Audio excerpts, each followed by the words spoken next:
It is a revelation that will send shockwaves through the very foundation of Nigeria's financial and security systems. A massive expose that tears the mask off the faces funding the bloodshed in our country.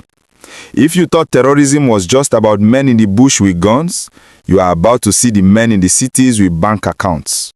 The headline is screaming, Sahara Reporters uncovers 23 suspected terror financiers with billions in suspicious transactions. We are broadcasting this exclusive deep dive report today, Friday, December 5, 2025, to break down the identities, the billions, and the sophisticated networks that have been allegedly fueling Boko Haram and other terror groups while innocent Nigerians die. This is not just a list. It is a dossier of betrayal. We are talking about businessmen in Kano, traders in Zaria, and even international actors from Rwanda and Niger who have turned the killing of Nigerians into a multi-billion naira enterprise. Let's get straight to the gist of this explosive investigation. Sahara Reporters has obtained detailed intelligence on a network of 20 Nigerians and 3 international individuals. The investigation traces their personal data, financial transactions, and direct links to convicted terrorists. But the most disturbing part, many of these suspects were arrested in 2021 but were released under questionable circumstances. They walked free while their money kept moving. At the top of this list is Alhaji Saidu Ahmed, also known as Alhaji Saidu Gold.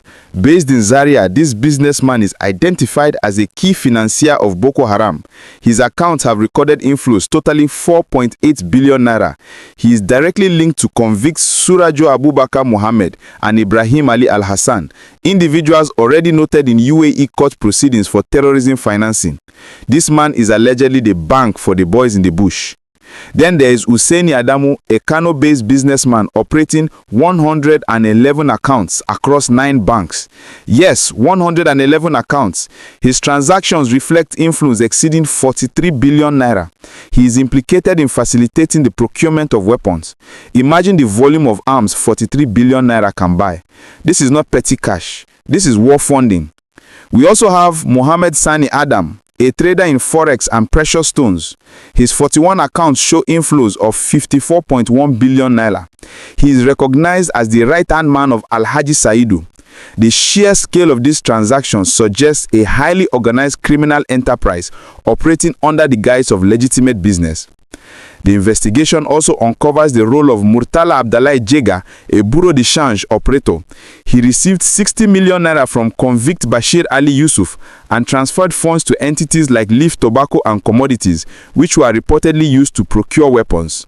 This highlights how BDCs are being used as the veins to pump blood money into the terror network. But it gets even more shocking.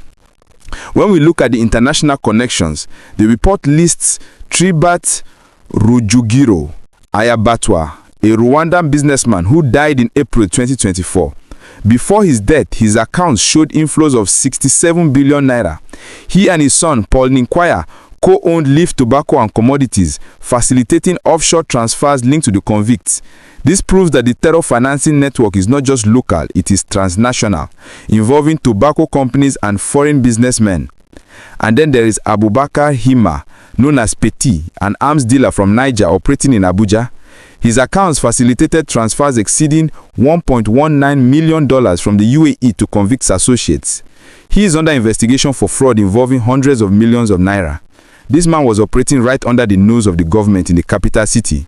The list goes on to include public servants like Ladan Ibrahim, the chairman of the Sokoto Pilgrims Welfare Agency, whose accounts transferred significant sums to financiers, linking public funds to terrorist channels. It includes Nuruddin Gani Aliyu in Sokoto, Adamu Aliyu Kanoma in Zamfara, and Mansur Mohammed Usman in Kano, a textile dealer identified in UAE judgments as a money transfer agent for Boko Haram. This expose raises terrifying questions. If these men were arrested in 2021, why were they released? Who authorized their freedom? Why are their accounts still active? It suggests a high-level cover-up or a system so compromised that it cannot hold its own enemies accountable. While soldiers are dying in Sambisa Forest, these financiers are allegedly moving billions in Kano and Dubai. The connection to the UAE judgments is critical.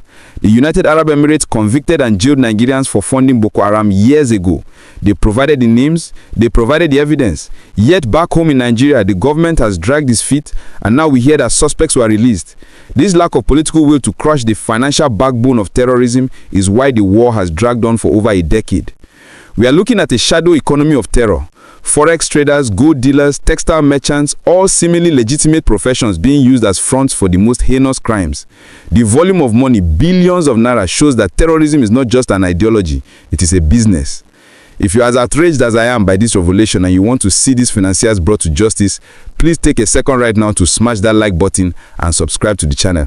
We will not let this story die. We will keep demanding answers until every name on this list is investigated and prosecuted. What do you think? Why did the government release these suspects in 2021? Is there a powerful cabal protecting them? Let me know your thoughts in the comments. This is the biggest scandal of the year.